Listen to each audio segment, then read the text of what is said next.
कोल्हापूरच्या रूढी परंपरा जगात भारी म्हणाव्या लागतील. आषाढ महिन्यात टेंबलाई देवीची गल्ली यात्रा केली जाते. पंचगंगा नदीला आलेलं नवीन पाणी घेऊन देवीला अर्पण केलं जातं.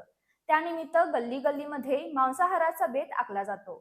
आषाढ महिन्यात आज शेवटचा शुक्रवार असल्यानं या त्र्यंबोली यात्रेचा आनंद सोहळा शिगेला पोहोचला होता. पारंपरिक वाद्य आणि भक्तिमय वातावरणात त्र्यंबोली यात्रेचा सोहळा संपन्न झाला.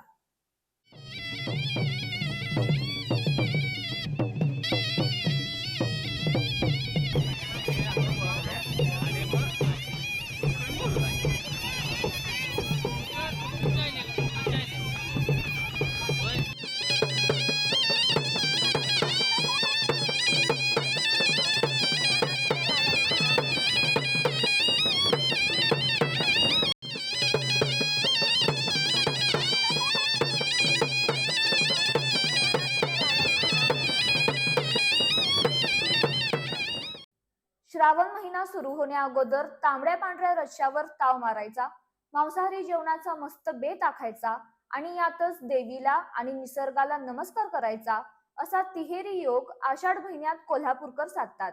आषाढ महिन्यात प्रचंड पाऊस, नद्या नाले तुडुंब भरून वाहतात आणि यातच यात्रा जत्रा सुरू होतात. आषाढ महिन्यात दर शुक्रवारी आणि मंगळवारी गल्ली जत्रा देवीची यात्रा म्हणून साजरी होते.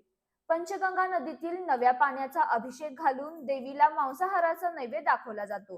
कोल्हापूर शहरात त्र्यंबोली देवीची यात्रा गल्ली बोळात साजरी होत असते.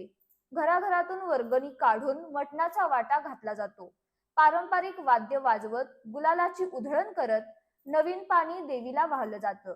आज सकाळपासूनच सुवासिनी, लहान मुली, त्याचबरोबर मंडळाचे कार्यकर्ते यांनी पंचगंगा घाटावर मोठी गर्दी केली होती. तांब्याच्या लहान घागरी पाना फुलांनी सजवून त्यामध्ये नदीचं नवीन पाणी भरून देवीला वाहण्यासाठी लहान मुली आणि सुवासिनी डोक्यावर लहान घागरी घेऊन तर पुरुष कावडीमधून पाणी घेऊन जाताना दिसत होते.